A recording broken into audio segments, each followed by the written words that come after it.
Perlu kita lakukan menyambut bulan suci Ramadan ini. Yang pertama, kita harus mempersiapkan diri secara fisik. Kenapa? Ramadan itu puasa fisik.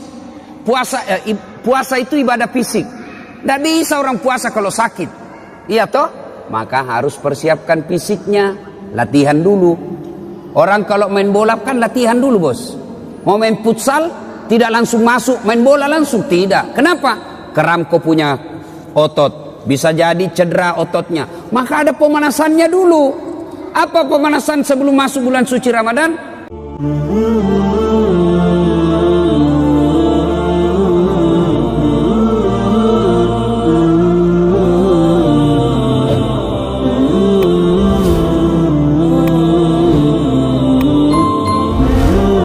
Sebentar lagi kita akan kedatangan tamu. Tamu kita bukan Jokowi, bukan Prabowo, bukan Erdogan, tapi tamu kita bulan suci Ramadan. Tanggal berapa orang puasa? Tanggal berapa? Tanggal berapa? Lobet orang-orang di Batam ya. Kecil suaranya. Tanggal berapa? 6 atau 5? Hah? Nah, itulah orang Indonesia. Bingung kita, Pak. Satu Ramadan bingung. Ada yang bilang tanggal 5, ada tanggal 6. Tapi satu Muharram sama semua. Ya. Nah, kita akan kedatangan tamu namanya bulan suci Ramadan. Ibuku di kampung, kalau dia mau kedatangan tamu, maka dia segera berbenah diri. Rumah dipel, spraynya diganti, gorden diganti, bahkan menu makanan pun lain dari biasa. Bahkan dia bilang, potong kuah ayam, ada tamu mau datang. Coba, Masya Allah. Memang begitu mestinya kita dalam menyambut tamu, memuliakan tamu kita. Nah, insya Allah dalam hitungan beberapa hari lagi kita akan kedatangan tamu, yaitu bulan suci Ramadan. Bulan suci Ramadan ini banyak sekali namanya. 1, bulan puasa. 2, bulan penuh ampunan. 3, bulan penuh rahmat. 4, bulan dilipat gandakan segala kebaikan. 5, bulan ada di dalamnya bulan yang lebih mulia, satu malam lebih mulia daripada 1000 bulan. Banyak macam, subhanallah, banyak sekali nama-nama bulan suci Ramadan ini. Nah, untuk menyambut bulan suci Ramadan ini, apa yang mesti kita lakukan dan apa yang kita lakukan di bulan suci Ramadan? Apa yang perlu kita lakukan, persiapkan. Zaman saya dulu masih sekolah, itu kalau di Makassar kalau mau bulan Ramadan ada yang disebut minggu terakhir. Minggu terakhir itu dia senang-senang. Dia pergi ke pantai, tenggelam, terakhir betul. Ya, ada yang ngambil band, ya, elektron, nyanyi-nyanyi, bakar jagung, macam-macam. Tapi alhamdulillah lambat laun mulai hilang itu. Maka anak-anak milenial sekarang dia gantilah dengan istilah tarhib Ramadan, menyambut bulan suci Ramadan. Cuma saya kalau ceramah ini terganggu konsentrasiku kalau banyak anak-anak lari-lari. Lari-lari sana. Itu bedanya orang Kristen. Itu orang Nasrani kalau dibawa anaknya ke gereja, dikasih duduk itu di sampingnya. Duduk kau nak, dengar itu pastor pendeta ceramah, khotbah. Kalau kita, duduk. Ada bilang mamanya, pima kau main nak. Pergi gila main itu anaknya. Dan begitu ditanya siapa anak itu, tidak ada yang mau ngakui, malu diakui anaknya. Ya, Bapak, saudara-saudara sekalian. Apa yang perlu kita lakukan menyambut bulan suci Ramadan ini?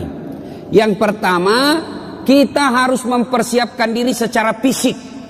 Kenapa? Ramadan itu puasa fisik. Puasa itu ibadah fisik. Tidak bisa orang puasa kalau sakit. Iya toh? Maka harus persiapkan fisiknya, latihan dulu. Orang kalau main bola kan latihan dulu, bos. Mau main futsal tidak langsung masuk, main bola langsung tidak. Kenapa? Keram kau punya otot, bisa jadi cedera ototnya. Maka ada pemanasannya dulu. Apa pemanasan sebelum masuk bulan suci Ramadan? Maka dimulai dengan apa? Kita puasa Senin Kamis dulu. Memulai dengan puasa-puasa sunnah. Supaya masuk Ramadan tidak kaget perutnya. Kenapa? Dia sudah terbiasa mulai latihan. Maka persiapkan fisik dulu. Yang berikutnya, selain fisik kita persiapkan apa? Ilmunya. Datang di sini, datang pengajian-pengajian begini. Maka adik-adik sekalian, bacalah ilmu, baca kitab. Supaya apa? Masuk Ramadan kita tidak bingung. Adik-adik remaja, belajar fikih, belajar mana yang memakruhkan puasa, mana sunnah-sunnah yang lebih bagus, mana yang mengurangi pahala, puasanya tetap sah tapi kurang pahalanya. Bagaimana hukumnya mimpi basah ketika siang hari? Ini banyak-banyak saya lihat anak-anak milenial. Anak-anak SMA tuh, Ustaz, bagaimana hukumnya kalau kita lagi puasa siang hari mimpi basah? Ada tuh mimpi basah kalau siang tuh? Iya. Nah, puasanya sah dengan catatan begitu bangun langsung pergi mandi. Bangun langsung mandi. Kalau mimpi, kalau kreatif sendiri batal. Batal puasamu bosnya. Nah, itu harus ditahu semua itu. Termasuk bapak-bapak. Ada yang tanya, Ustaz, ternyata kalau malam boleh berhubungan suami istri. Ya boleh selama itu kau nikah. Halal. Yang tidak boleh siang. Selesai sholat subuh sampai maghrib jangan kau coba-coba. Kalau kau coba dekat-dekat istri dan kau offside, kartu merah. Apa dendanya? Puasa kau 60 hari berturut-turut. 60 hari berturut-turut. Kalau malam boleh. Maghrib sampai subuh boleh. Tiba-tiba ada bapak-bapak bilang, Ustaz, kalau malam betul boleh. Boleh. Masya Allah Ustaz, saya sudah 5 tahun biar malam tidak juga. Nah, kadongok kok. Makanya belajar kok bos. Ya, nah, itu semua penting kita ketahui. Ustaz, bagaimana kalau menelan ludah pada saat puasa? Itu waktu kecil kan kita bilang kalau menelan ludah batal. Akhirnya kita meludah terus. Kering tenggorokan. Boleh kalau ludah, biar kau kasih keluar lagi, masuk lagi, keluar lagi, masuk. Boleh. Yang penting kau tidak tambah. Misalnya begini, tambah. Batal itu bos. Kalau yang di dalam tenggorokanmu keluar masuk, boleh. Yang penting kau tidak jijik. Keluar lagi. Nah, boleh kalau itu. Ya. Bagaimana kalau sikat gigi di bulan suci Ramadan? Boleh. Boleh. Yang penting jangan kau telan air. Pura-pura sikat gigi. Nah, mamamu bisa kau tipu tapi Tuhan Maha tahu. Dia kalau Ramadan dia kumur-kumur 3 kali masuk, 1 yang keluar. Berarti dia korupsi 2 ini. Itu harus tahu ilmunya, semua harus kita tahu. Bapak-bapak, ini ibu-ibu yang pengantin baru, harus tahu ilmunya, mandi junub. Ada yang bilang, Ustaz, katanya kalau Ramadan mandi junub, begitu selesai harus mandi junub. Begitu selesai hubungan suami istri mandi junub. Tidak. Tidak harus ketika selesai. Nanti mau sholat subuh baru mandi junub. Bukan puasa yang mewajibkan kita mandi junub, tapi sholat subuh yang mewajibkan bapak mandi junub. Ada orang dia bilang begitu selesai mandi. Sebelah, capekku itu bos. Ku pengantin baru. Sudah buka begitu. Mandi kok. Masih baik itu kalau jam 8. Pulang tarawih begitu lagi. Mandi kok lagi. 2 kali mau mandi. Sekalinya mau tidur jam 11 begitu. Mandi lagi. Bangun jam 2 begitu. Mandi lagi. Sekalinya mau makan sahur begitu. Mandi lagi. 5 kali mandi 1 malam. Mesek kok bos. Jadi kapan mandinya? Episode terakhir. Nah, ada juga kalau misalnya cuma ya kok ketawa anak muda, ini urusan orang tua. Nah, ada juga yang misalnya malam, misalnya jam 11 mau tidur. Ya. Kapan mandinya? Apakah sebelum makan sahur? Jadi kalau bapak makan sahurnya jam 2, apakah mandinya sebelum jam 2? Tidak. Bukan makan sahur yang mewajibkan bapak mandi junub. Tapi kapan? Sebelum sholat subuh. Jadi saya ulangi, sholat subuh yang mewajibkan ibu bapak wajib mandi junub, bukan karena puasa. Itu harus ditahu semua. Maka sebelum masuk puasa, belajar. Ya, nah, persiapan secara fisik, kemudian persiapan ilmu, mendatangi majelis-majelis, mendatangi kajian-kajian. Tidak ada kajian, maka silakan googling, cari kok di YouTube, ceramah-ceramah, cari kalau ada perbedaan pendapat, bandingkan lagi. Menurut Ustadz Abdul Somad ini, menurut Adi Hidayat ini, menurut Khalid Basalama begini. Sudah itu, yang penting kau ikhtiar, sudah berusaha mencari ilmu, kau ragu, ikhtiar, salatlah, minta petunjuk dan hidayah dari Allah. Sudah itu, hakul yakin, jangan lagi ragu. Ini sekarang kan sudah banyak ustadz-ustadz kondang kok. Iya toh? Nah, cuma jamaah sekarang bukannya mengamalkan ceramahnya Pak Ustadz, dia jadi yuri. Dia menjadi tim penilai. Wah, kalau ini ceramah bagus, kalau ini bikin ngantuk, kalau ini jelek, kalau ini... Memangnya kau menjadi festival penceramah? Amalkan ilmunya orang, bukan membanding-bandingkan. Ya? Nah, sebelum masuk Ramadan. Berikutnya lagi, sebelum masuk Ramadan, apa yang perlu kita lakukan? Cari musuhmu. Cari bombe. Apa sih? Yang kau tidak bertutur sapa. Musuh. Gara-gara pilpres. Satu dukun Jokowi, satu dukun Prabowo. Bertengkar di grup. Akhirnya ketemu ndak baku sapa. Assalamualaikum, dia tahu kalau saya tunda dulu salamku deh, karena nanti saya baku hadapan. Nanti selesai baru assalamualaikum. Padahal duduk samping. Selama masih musuhan, minta maaf. Kalau bapak masih musuhan masuk Ramadan, sah puasanya, tapi sayang amal-amal Ramadannya tidak dicatat. Nanti dicatat di buku amalnya setelah dia baikan sama musuhnya, termasuk yang suami istri. Itu di Sulawesi ada orang bertengkar sama istrinya gara-gara beda capres. Ya, ibu, bapak-bapak yang pernah sakiti istri minta maaf. Minta maaf sebelum masuk Ramadan. Bagaimana cara minta maafnya? Jabat tangannya, senyum, pandang matanya, jangan jabat tangan. Senyum kok bos. Ada orang jabat tangan menakutkan matanya. Oh ya, kok tidak ikhlas itu, senyum. Sudah itu apa? Salawat kepada Nabi. Allahumma salli ala sayyidina Muhammad wa ala sayyidina Muhammad. Berikutnya sebut judulnya dosa. Bu, maafkan saya bu. Kata istrinya, kenapa pak? Apa judulnya? Tidak enak saya ngomong sama kau ibu. Sebut, kata Ustaz Dasar, harus sebut. Tidak enak. Betul kau tidak apa-apa? Tidak apa-apa pak. Apa? Mohon maaf ibu, saya pernah selingkuh. Dia bilang istrinya, tidak apa-apa bang, saya maafkan. Memang begitulah makhluk biasa, namanya manusia. Kadang-kala kita hilap. Saya maafkan bang, karena 2 bulan yang lalu saya juga selingkuh. Ya, nah selain itu Bapak Ibu sekalian, maka selain ya, pertama persiapkan ilmu, persiapkan fisik, bersilaturahim. Itu yang kita lakukan. Nah, masuk Ramadan, maka yang harus banyak kita lakukan, pertama, banyak-banyaklah berdoa. Doa kadang-kala tidak diijabah gara-gara apa? Kita tidak tahu etika dan tata cara dalam berdoa. Kita harus tahu apa penyebabnya doa cepat-cepat diijabah. Saya ingin menceritakan sebuah kisah yang pernah dituturkan oleh Rasulullah Muhammad SAW. Abdullah bin Umar berkisah.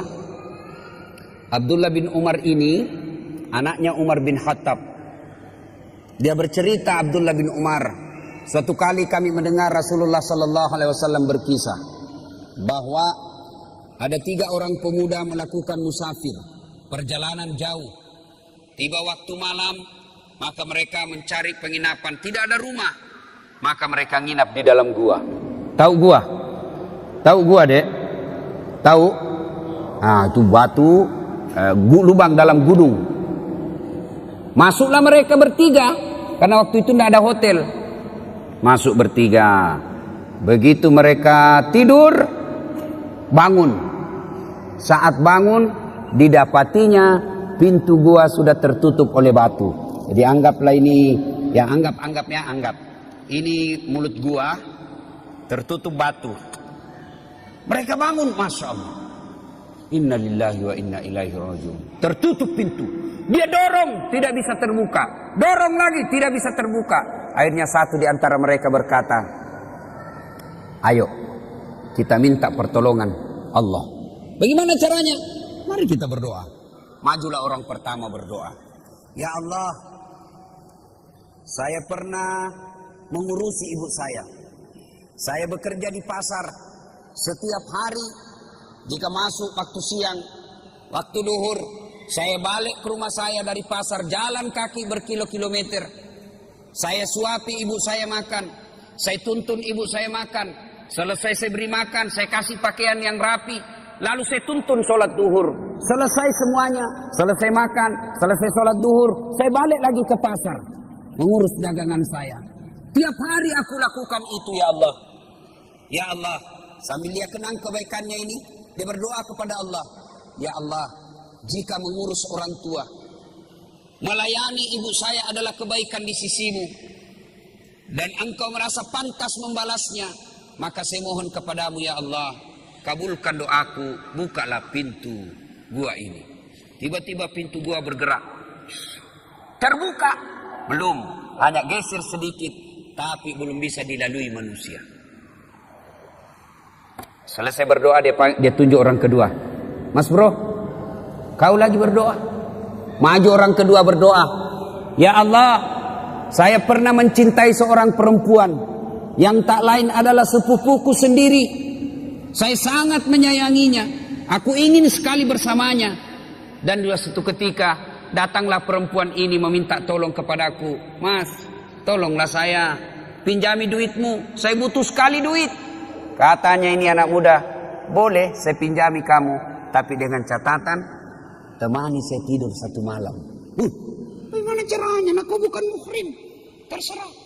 Mau kau saya bantu? Itu. Kalau kau tidak mau, tidak usah. Saya tidak pinjami kau. Karena butuh sekali ini perempuan. Akhirnya oke, saya terima persyaratannya. Maka ketemulah mereka di tempat yang mereka telah sepakati. Pada jam yang mereka telah sepakati. Datanglah ini perempuan. Mulai dengan berpakaian cantik. Sampai telanjang bulat. Telanjang bulat. Bukan telanjang segitiga. Telanjang bulat. Saya tidak tahu juga. Jangan kau tanya saya kenapa disebut telanjang bulat. Saya juga tidak tahu kenapa. Karena memang sudah begitu sejak lahir. Ditanya saya. Kenapa orang tidak bilang telanjang segitiga ya? Telanjang segi empat. Atau telanjang persegi empat. Telanjang bulat. Tidak tahu kenapa. Jangan kau tanya saya tidak tahu jawabannya. Dia sudah telanjang bulat ini perempuan. Ini laki-laki sudah mau mendatanginya. Tiba-tiba laki-laki ini seolah-olah melihat rambu lalu lintas. Huruf P silang warna merah. Dilarang parkir. Oh tidak jadi ini laki-laki. Astagfirullah. Dia tinggal, dia palingkan pandangan. Dia bilang, ini duit. Ambil ini duit. Bagaimana? Tidak jadi. Terlanjur nih. Tidak jadi. Jadi, kau tidak usah utang. Ambil saja ini duit. Saya bantu kau lillahi ta'ala. Kira-kira kalau kau bos? Tak kalah nih deh. Masya Allah. Dia tinggalkan. Sambil mengenang kebaikannya itu. Lalu dia berdoa kepada Allah. Ya Allah. Jika pada saat itu saya mampu mengendalikan diri, saya tidak berzina padahal dia sudah di depan mata saya. Saya tidak berzina karena saya takut kepadamu ya Allah. Jika itu adalah kebaikan di sisimu, saya mohon kepadamu ya Allah, kabulkan doaku, bukalah pintu ini. Akhirnya bergetar lagi tuh pintu gua. Tapi belum bisa dilewati. Maju orang ketiga. Kau yang terakhir. Majulah orang ketiga. Ya Allah, saya pernah punya pegawai. Sebelum dia gajian dia pergi merantau. Maka aku simpanlah dia punya gaji bulanan. Gaji bulanan itu kemudian saya belikan seekor kambing perempuan, kambing betina hamil tidak ada suaminya. Kenapa ketawa? Namanya juga kambing. Wajar masa ada kambing akad nikah. Tapi sekarang banyak tuh cewek saingan sama kambing. Hamil tidak ada suaminya deh, beleng-beleng. Kambing lalu saya pelihara dengan baik, mulai dari 1 ekor beranak pinak menjadi puluhan ekor, kemudian menjadi ratusan ekor. Pada saat jumlahnya sudah ratusan ekor, datanglah pegawai saya ini menagih dan meminta gajinya. Mana gajiku? Lalu dia berkata, tuh gajimu, tuh ada di kambing, ada semua itu kambing di lapangan. Maksudnya apa? Itu gajimu itu hari yang duitmu saya belikan kambing lalu beranak pinak. Itu semua kambingmu itu. Benar, iya itu kambingmu semua ini. Sedok, iya ambil semua. Dia ambil semua itu kambing, tidak tersisa satupun. Ini juga orang tidak tahu berterima kasih. Masa kau tidak simpan 1 ekor? Diambilnya semua. Ya Allah, jika mau melihara amanah, jika mau melihara amanah dan tanggung jawab adalah kebaikan di sisimu, dan itu patut mendapat balasan, maka balaslah kebaikanku ini dengan mengabulkan doaku. Ya Allah, bukalah pintu gua ini. Alhamdulillah pintu gua bergeser. Alhamdulillah lagi mereka sudah bisa keluar. Nah, ini hadisnya Imam Bukhari pada nomor hadis kalau saya tidak salah 119. Dikisahkan ini. Nah, dari kisah ini apa pelajaran yang bisa kita ambil? Apa pelajaran yang bisa kita petik dari kisah ini? Pertama, ternyata tidak ada manusia yang tidak ada masalahnya. Adik-adik, ada enggak di sini yang tidak ada masalahnya? Ada? Jatuh cinta. Apa masalahmu? Dia suka enggak saya? Nah, sudah disuka, selesai masalahmu? Belum. Lamar. Dia terima enggak saya? Sudah dilamar, selesai masalah? Tidak, masalah baru. Apa? Uang panai. Orang Bugis uang panai, cocok enggak? Oke, diterima uang panai, masalah mencek. Selesai itu, menikah. Sudah menikah, selesai masalah? Tidak. Apalagi mau punya rumah. Sudah punya rumah, selesai masalah? Tidak. Mau punya anak. Sudah punya anak, selesai masalahnya? Tidak. Langsung tua dilihat istrinya, jelek lagi dilihat istrinya. Mau lagi kawin lagi. Coba. Tidak, orang tidak ada masalah, semua ada masalah. Bahkan ini saya lihat semua ini muka-muka penuh masalah ini semua ini. Yang paling banyak masalahnya sekarang itu caleg yang tidak terpilih dan banyak utang balihonya. Itu paling banyak masalahnya itu.